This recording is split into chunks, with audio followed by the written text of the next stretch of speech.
Hello dear aspirant, welcome back to my another video. आज मैं आपको करवाने वाला हूँ महाजनपद पीरियड। कल मैंने आपको बताया था कैसे एक जनपद, एक स्मॉल हाईएस्ट यूनिट थी, आज जनपद की भी हाईएस्ट यूनिट क्या हो गई थी, महाजनपद। तो आज हम महाजनपद पीरियड के बारे में बात करेंगे। तो सबसे पहला जो फैक्ट है महाजनपद पीरियड के बारे में, तो हाउ जनपद बिकम महाजनपद। सबसे पहले हम इसके बारे में बात करेंगे, जो जनपद था ये महाजनपद कैसे बन गया। मैंने आपको बताया था लेटर वैदिक पीरियड में क्या हो गया था, चालाकियां बढ़ चुकी थी और लोगों की डिजायर बढ़ चुकी थी। देखो यार, डिजायर का कोई अंत नहीं है। जब तक डिजायर रहती रहेगी तो इंसान चाहेगा कि मैं और करूं, मैं और करूं। लाइक अगर आपको कोई छोटा सा फोन मिल गया तो आपने चाहा कि मैं थोड़ा और कॉस्ट वाला मोबाइल लूं। जब आपको वो मिल गया तो आप चाहोगे कि और कॉस्ट वाला मोबाइल लूं। तो डिजायर का कोई अंत नहीं है, यही हमारे लॉर्ड बुद्धा ने हमें समझाया था, डिजायर का कोई अंत नहीं है। तो वैसे ही जो एक जनपद था, इतनी चालाकियां बढ़ गई थी, इतना व्यापार शुरू हो गया था, कंपटीशन इतना बढ़ गया था। तो डेट्स वाई वहां से जनपद कंपटीशन की वजह से, व्यापार की वजह से क्या हो गया, महाजनपद बन गया। अब थोड़ा लिटरेचर के हिसाब से हम समझते हैं कि how janapada become mahajanapada. Trade increase with Persia. एक पर्शिया हुआ करता था जहां पर आयरन के साथ क्या होता था, ट्रेड हुआ करता था। तो पर्शिया के साथ क्या हो गया था, ट्रेड बढ़ गया था। अब जब ट्रेड बढ़ेगा तो क्या आएगा, पैसा आएगा। भाई मैंने आपको कल ही बता दिया था। एग्रीकल्चर भी बहुत ज्यादा इंक्रीज हो गया था बिकॉज ऑफ कंपटीशन। क्योंकि अगर अब जैसे कि मैं यूट्यूब पे वीडियो बना रहा हूं तो क्या सिर्फ यूट्यूब पे मेरी वीडियो नहीं, बिकॉज ऑफ कि इतना ज्यादा कंपटीशन बढ़ चुका है कि हर एक एस्पिरेंट या हर एक टीचर यूट्यूब पे वीडियो डाल रहा है। तो वही एग्रीकल्चर बहुत ज्यादा इंक्रीज हो गया था बिकॉज ऑफ वहां पर एग्रीकल्चर बढ़ गया था और एग्रीकल्चर के अंदर कंपटीशन के कारण एग्रीकल्चर बहुत इंक्रीज हो गया था। अब अगर ट्रेड बढ़ेगा, एग्रीकल्चर बढ़ेगा तो क्या आएगा, वेल्थ आएगी। और जब वेल्थ आएगी तो होगा क्या, मैंने आपको बताया था कल, जो मर्चेंट होते हैं, व्यापारी होते हैं, वो होते हैं वैश्य क्लास, मतलब वैश्य वर्ण में आते हैं। हालांकि हालांकि ब्राह्मण ने बहुत कोशिश करी थी कि वैश्य वर्ण को नीचे दिखाने की और अपने आप को ऊपर दिखाने की, बट जनपद पीरियड में, महाजनपद पीरियड में जो वैश्य थे वो बहुत ज्यादा क्या हो गए थे, इंक्रीज हो गए थे। इनका वर्ण बहुत इंक्रीज हो गया था because of wealth, because of wealth. यार वेल्थ का फंडा बहुत इंपॉर्टेंट है यार। आज आपके पास अगर पैसा नहीं है तो आपके रिश्तेदार, आपके दोस्त आपको साथ बिठाने में हिचकिचाएंगे। ये मैंने पर्सनल एक्सपीरियंस करा हुआ है, मैं आपको बता रहा हूँ। बट अगर आपके पास पैसा आ जाता है तो वही रिश्तेदार, वही दोस्त आपको बिठाने के लिए आपको कॉल करेंगे, मैसेज करेंगे, इन्विटेशन देंगे। सबसे पहला इन्विटेशन आपके पास आएगा। तो यार पैसों की बहुत बड़ी भूमिका है, मैं आपको बताने वाला हूँ। जो लड़के मेरी ये वीडियो सुन रहे हैं, मैं आपको बता दूं, पैसा इतना इंपॉर्टेंट है यार। अगर आप एस्पिरेंट हो और आप तैयारी कर रहे हो तो यार बैकअप प्लान आपके पास इस कंपटीशन में होना ही चाहिए। बिकॉज अगर खुदा ना खास्ता आपकी गवर्नमेंट जॉब का एग्जाम नहीं निकलता तो आप डिमोटिवेट हो जाओगे। तो बैकअप प्लान होना बहुत इंपॉर्टेंट है, ये मैंने पर्सनल एक्सपीरियंस आपको बता रहा हूँ। डेट्स वाई मैं एसएससी को क्विट करी और मैं टीचर बन चुका हूँ आज कंप्लीटली। और मैं बताऊंगा, मैं अपनी जर्नी, जब मेरे 1000 सब्सक्राइबर हो जाएंगे तो मैं अपनी जर्नी बताऊंगा। तो आपको मैं मतलब बहुत अंदर से अपने आप को मैंने संभाला है, सिर्फ मैं जानता हूं। और मैं आपसे हाथ जोड़ के कह रहा हूं यार, जो लड़का ये वीडियो देख रहा है, आपके बारे में कोई बात नहीं करेगा यार। अगर आप नहीं कमाते तो आपके मम्मी पापा आपको निकम्मा बोलेंगे, समाज आपको निकम्मा बोलेगा, ठीक है। अगर आपकी वाइफ आती है तो वाइफ जैसे मर्जी आपको ट्रीट करेगी, और हो सकता है कि कुछ गलत स्टेप भी आजकल वाइफ ले लेती है just because of lack of money. तो ये एक बहुत इंपॉर्टेंट रीजन है और बहुत ज्यादा इंपॉर्टेंट है कि आपको समाज आपको इज्जत नहीं देगा यार। अगर आपको समाज में इज्जत लेनी है, अगर आप ज्यादा पढ़े लिखे भी नहीं हो बट आपके पास वेल्थ है, पैसा है, तो आपको बहुत इज्जत मिलने वाली है। आपका स्टेटस, आपका रुतबा, आपका पैसा ही आपके लिए बहुत इंपॉर्टेंट है यार। इंस्टा पे आप लोग रील देखते हो, यूट्यूब पे आप लोग रील देखते हो, तो यार कितनी रील में लड़कों के ऊपर रील बनती है, आप ऑनेस्टी के साथ बताओ। लड़कियों के ऊपर रील बन रही है, वाइफ के ऊपर रील बन रही है, लेडीजों के ऊपर रील बन रही है, और जितने बड़े बड़े इन्फ्लुएंसर है वो लड़कियों के ऊपर रील बना रहे हैं। But what about boys, boys का क्या है यार। हम लोग जिंदगी भर कमाते हैं, बच्चों को खिलाते हैं, माँ बाप को खिलाते हैं, वाइफ को खिलाते हैं, बट हमारे कोई अप्रिसिएशन नहीं मिलता। और अगर लड़कियां हल्का सा भी घर में काम कर दे तो उनको इतना रील बन रही है कि नौकर लेके आए हो, ये करके लेके आए हो। सेट जोक्स अपार्ट, ये सब मेरे साथ छोड़ो। तो एग्रीकल्चर इंक्रीज हो गया था, ठीक है, वेल्थ इंक्रीज हो गई थी, जिसमें से जो वैश्य वर्ण था ये बहुत इंक्रीज हो गया था। समझ आ गया। तो ब्राह्मण क्या हो जाएगा, ब्राह्मण बहुत ज्यादा डिक्रीज होने लग जाएगा। जो ब्राह्मण है ये डिक्रीज होने लग जाएगा, क्योंकि पैसे की वैल्यू है यार। मैंने आपको बताया, आप क्या करते हो, कितना बड़ा आपका रुतबा है, ये मैटर नहीं करता। अगर आप एक पुलिस की पोस्ट पे हो, ठीक है, आपकी वर्दी को सलाम करेंगे, बट अगर आपके पास उस टाइम भी पैसा नहीं होगा और आप ईमानदारी की, ऑनेस्टी की दुनिया में चल रहे हो और आपके पास उस टाइम पैसा नहीं है, तो उसकी भी कोई इज्जत नहीं होगी। जो इज्जत है सर सब इसकी है, मैं इतना मानता हूँ और सबको बताऊंगा कि सब इज्जत इसकी है। बट हाँ, घमंड नहीं आना चाहिए। आप अपने दिन कभी मत भूलना कि आपने शुरुआत कैसे करी, अपने दिन कभी मत भूलना, बट उनके दिन भी मत भूलना जिन्होंने आपको नीचे दिखाया है। ये मेरी जवान आज बात, अपनी मेरी जो जवान से जो बात निकलेगी अपने दिमाग में डाल लो, काम आएगी। तो वैश्या की पावर देखो बढ़ गई थी, क्योंकि वो क्लासेस वन कोई छोटा भी हो, बट पैसों की पावर अगेन मैंने बताया। ब्राह्मण की पावर क्या हो गई थी, डिक्रीज हो गई थी। तो इस तरीके से जनपद महाजनपद बन गया। और कुछ सोर्स होंगे, हमें कैसे पता चला कि ये जनपद महाजनपद बन गया, तो ये मेंशन है बुद्धिस्ट लिटरेचर अंगुत्तरा निकाय में और महावास्तु में। याद रख लेना, बहुत इंपॉर्टेंट है, ये पेपर में आया भी है, ये पेपर में आया भी है। ये पे बताओ कहां पर इसका उल्लेख मिलता है, तो बुद्धिस्ट लिटरेचर अंगुत्तरा निकाय और महावास्तु में। और एक जैन लिटरेचर हुआ है भगवती सूता, इसमें भी इसका उल्लेख मिलता है। अब सबसे बड़ा क्वेश्चन ये आता है कि भाई इसका उल्लेख बुद्धिस्ट और जैन लिटरेचर में ही क्यों मिला, वाई बुद्धिस्ट और जैन लिटरेचर में ही क्यों मिला, क्योंकि उस टाइम तो ब्राह्मणिज्म बहुत चल रहा था। तो ऐसा इसलिए कि उस टाइम पे क्या हुआ था कि जितने भी सारे वर्ण है आपस में टकरा रहे थे, वही वैश्य और ब्राह्मण की लड़ाई चलने लग गई थी, इंटरनल फाइट लड़ने लग गए थे। यार वही है, दो चूहे की लड़ाई में एक शेर तो आएगा ही आएगा, दो, बस आपको कहावत पता है। तो वही वाली बात है। तो उस टाइम क्या हो रहा था कि वर्ण को, सिस्टम को लेके, भगवान को लेके इतना लड़ रहे थे, रिलीजियस को लेके इतना लड़ रहे थे।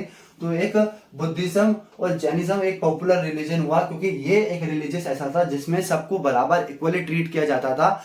और इस वजह से जो बुद्धिज्म था और जैनिज्म था, ये बहुत ज्यादा पॉपुलर हो चुका था because of internal fight between other varnas. तो ये एक कहानी है, मोटी मोटी कहानी है कि ऐसे महाजनपद क्या हो गया, क्रिएट हुआ। अब कौन कौन से महाजनपद निकल के आए, तो 12 महाजनपद निकल के आते हैं। 12 महाजनपद को इकट्ठा पढ़ेंगे और 12 महाजनपद से भी 4 लास्ट में महाजनपद बचते हैं। इसके बारे में हम आगे चर्चा करेंगे।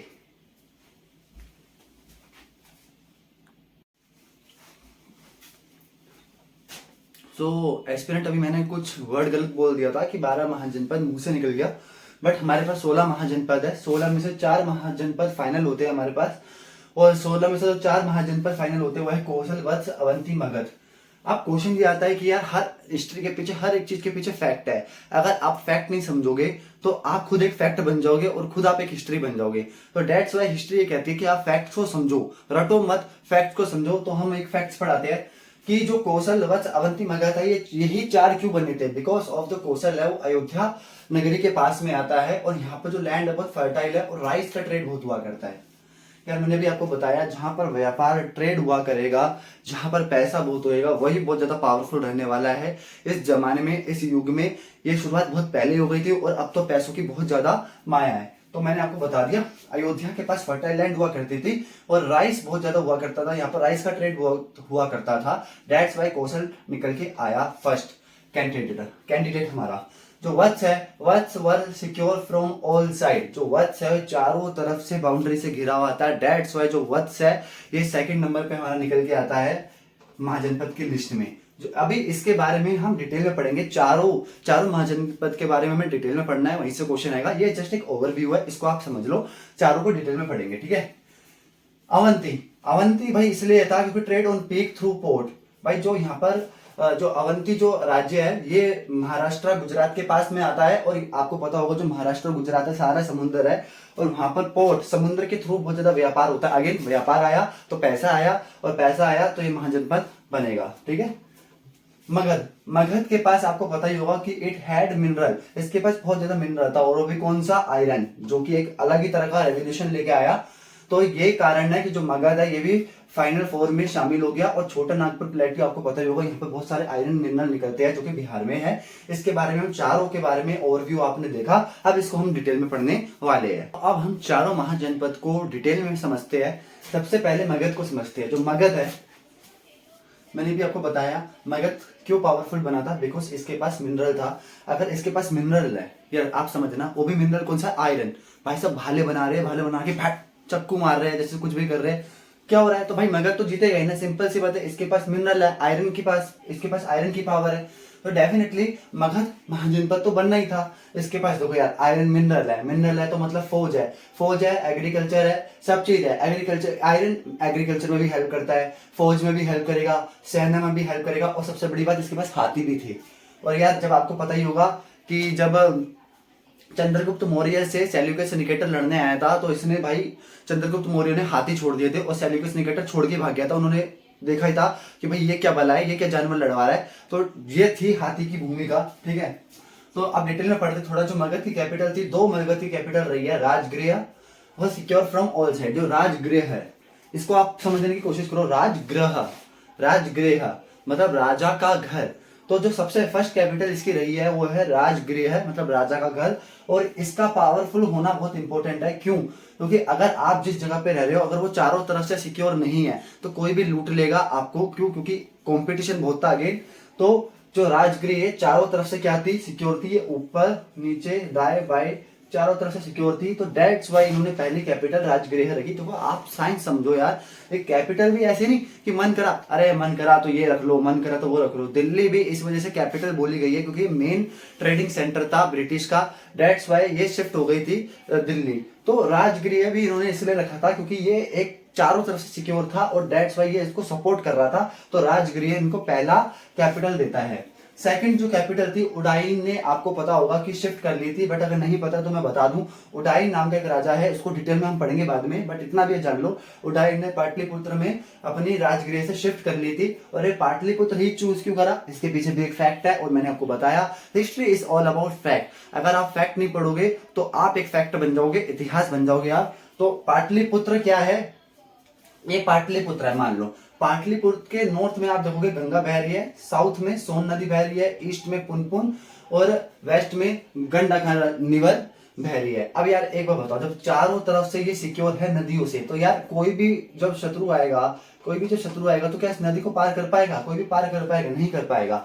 तो that is the geographical location of that Magadh, ठीक है, महाजनपद। तो ये कारण होता था कि जो मगध वगैरह है या कोई भी महाजनपद है, ये ने उन्होंने अपनी कैपिटल को बहुत ही सोच के रखा और डेट्स वाई इन्होंने महाजनपद भी बने। महाजनपद तो बने अलग कारण है, बट इन्होंने कैपिटल को किस तरीके से रखा ये एक अलग कारण है। आई होप कि आपको समझ आएगा। नेक्स्ट हमारे पास है वत्स, इसके हम समझते हैं।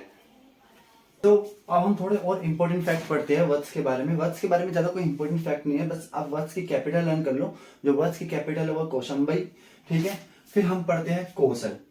अब कौशल बहुत इंपॉर्टेंट है, क्यों? क्योंकि कौशल की जो कैपिटल है अयोध्या। आप इसको ऐसे लर्न कर सकते हो, जो राम जी की माता जी थी उनका नाम कौशल्या था, तो कौशल, और कहां पर थी? अयोध्या। तो ये आपको लर्न कर सकते हो। और ये कौशल क्यों इंपॉर्टेंट है, मैंने आपको बताया कि हिस्ट्री इज अ फैक्ट। अब ये कौशल की जो कैपिटल है अयोध्या है, क्यों है इंपॉर्टेंट? कौशल ही क्यों है? कौशल ही क्यों है भाई? क्योंकि कौशल को एक एडवांटेज मिल रहा था। मैंने आपको बताया था कि जो कौशल था सबसे ज्यादा फर्टाइल लैंड हुआ करती थी यहाँ पर। मैंने अभी आपको बताया थोड़ी देर पहले, कौशल के पास सबसे ज्यादा फर्टाइल लैंड थी। राइस का बहुत ज्यादा व्यापार हुआ करता था। तो जब पैसा होगा, लैंड बहुत अच्छी होगी तो पैसा होगा और ये महाजनपद बन जाएगा। तो कैपिटल अयोध्या है। और जो कौशल है, तो कौशल के जो नॉर्थ में हिमालय रिवर आ रही है, आप देखोगे अयोध्या के ऊपर हिमालय रिवर्स आ रही है। ईस्ट में आप देखोगे तो गंडक रिवर आ रही है, वेस्ट में देखोगे तो गोमती रिवर, और एक नीचे से जो साउथ है वो सियोडी का रिवर निकल रही है। तो ये इस वजह से यहाँ पर जो ये चारों रिवर के कारण यहाँ पर तराई की गई थी, यानी कि फर्टाइल लैंड इतना हुआ करती थी। तो यहाँ पर राइस बहुत ज्यादा मात्रा में फर्टाइल, मतलब राइस इतनी ज्यादा मात्रा में एग्रीकल्चर हुआ करता था और उसकी खेती हुआ करती थी। तो दैट्स वाई कौशल एक महाजनपद बन गया। एक इंपॉर्टेंट फैक्ट और देखते हैं कि जो यहाँ पर है मीटिंग पॉइंट ऑफ उत्तर पथ एंड दक्षिण पथ। अभी मीटिंग पॉइंट और उत्तर पथ और दक्षिण पथ क्या है, जरा इसके बारे में पढ़ लेते हैं। अब मैं आपको बताने जा रहा हूँ जो ये मीटिंग पॉइंट है उत्तर पथ और दक्षिण पथ, ये क्यों इंपॉर्टेंट है, जरा इसके बारे में डिस्कस कर लेते हैं। तो एक हमारी जो आपको पता होगा जो अयोध्या है ये सरयू नदी के किनारे बसा हुआ है, ठीक है। बहुत पावन नदी है, बहुत पवित्र नदी है, ठीक है। कभी आप जाओ तो आपको मजा आएगा देखना। सरयू नदी के किनारे बसा हुआ है। अब सरयू के जो नॉर्थ में है, जो सरयू के नॉर्थ में है वो है श्रावस्ती,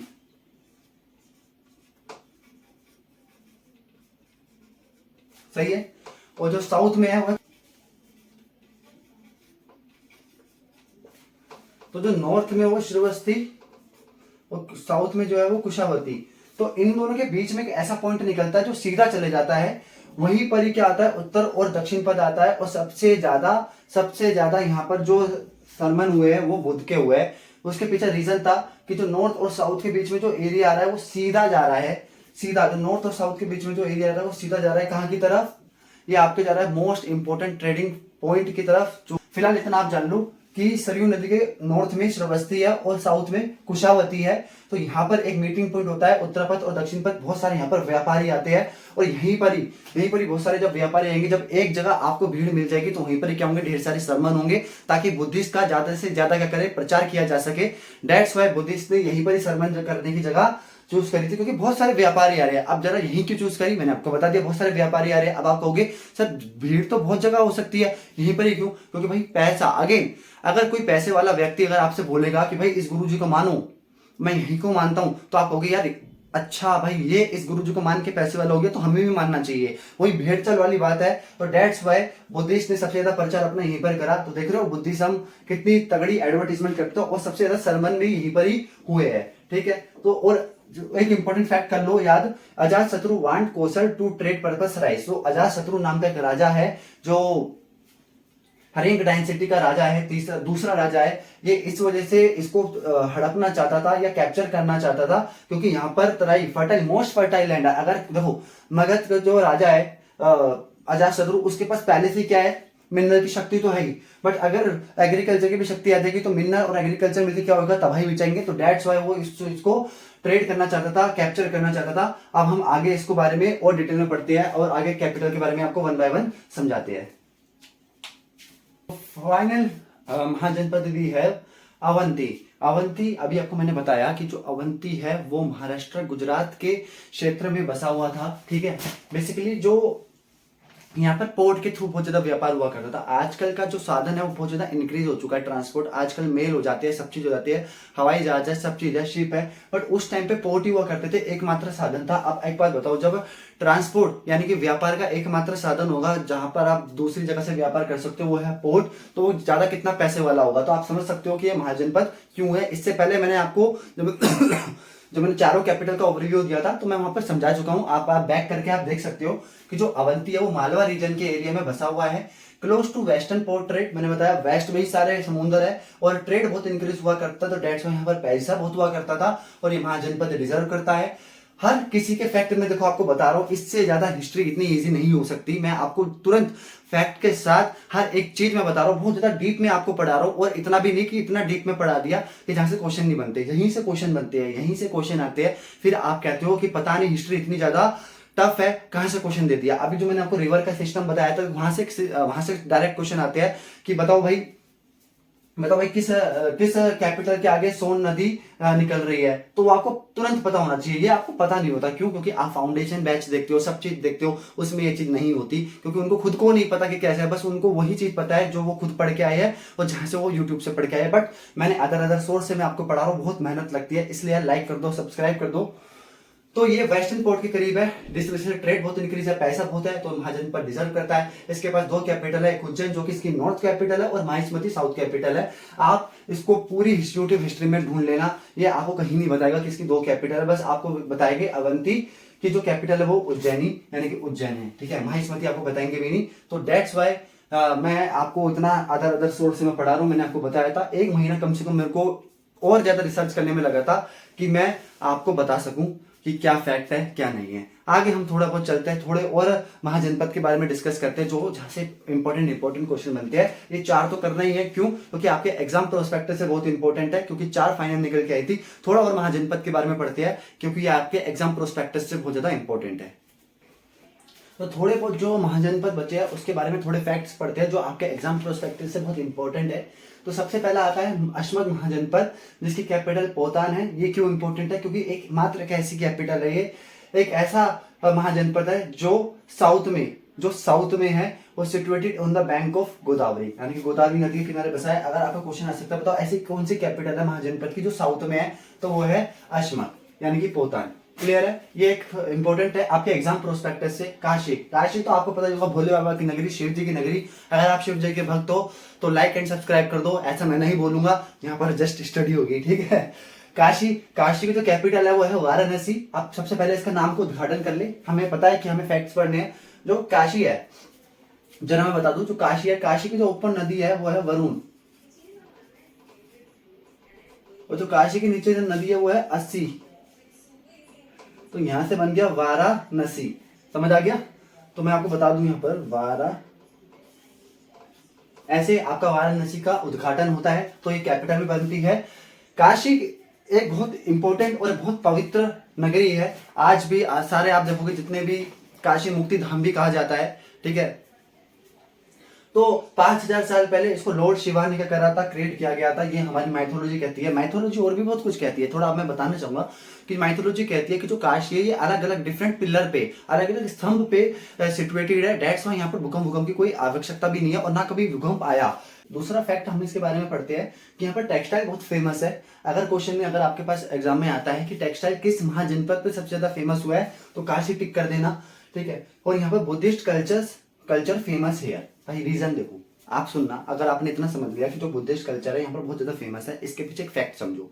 मैंने आपको बताया कि सिर्फ दो ही चीज ऐसी है, एक पैसा और एक धर्म, जिसके पीछे दुनिया बहुत ज्यादा भागती है, ठीक है।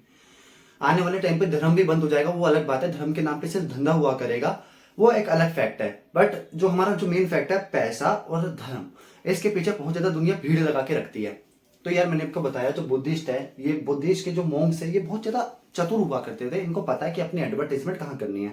तो इससे पहले मैंने आपको बताया काशी में एक अवंती में उत्तर और दक्षिण पथ जो निकल रहा है, एक तो उन्होंने वहां पर एडवर्टीजमेंट कर दी। चलो भाई बहुत बढ़िया, एडवर्टीजमेंट करके भी आ गए।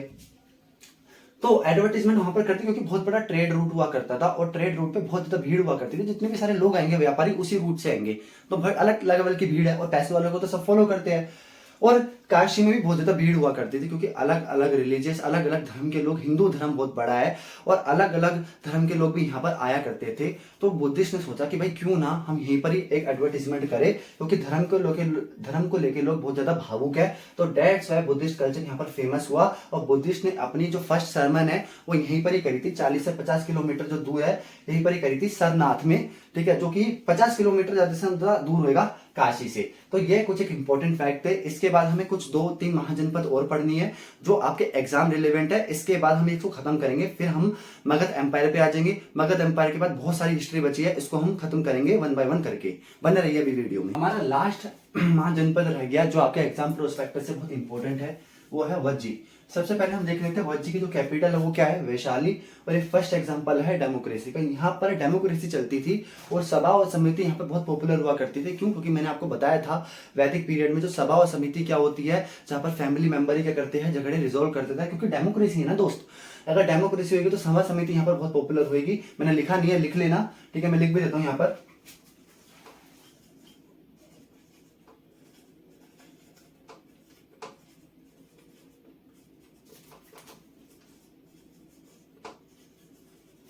तो मैंने लिख भी दिया है कि जो फर्स्ट एग्जांपल है डेमोक्रेसी का, कैपिटल वैशाली है और सभा और समिति बहुत पॉपुलर है। ये क्यों है इसके पीछे मैंने रीजन बताया। अब यहाँ से क्या होता है, 16 महाजनपद में से 4 महाजनपद को मैंने डिटेल में पढ़ा दिया जो एग्जाम प्रोस्पेक्टस से बहुत इंपॉर्टेंट है और क्वेश्चन बनते हैं। अब इसके बाद हम करेंगे कि भाई जो मगध है ये क्या होता है, इसका बहुत ज्यादा राइज हो जाता है और क्यों होता है मैंने अभी आपको थोड़ी देर पहले बताया। बट अगली वीडियो में इसको मैं डिटेल एक्सप्लेनेशन दूंगा कि मगध एक एम्पायर बन जाता है। फिर धीरे धीरे करके हम सारी डायनेसिटी पढ़ेंगे और उसके बाद हिस्ट्री को खत्म करेंगे। Thank you so much.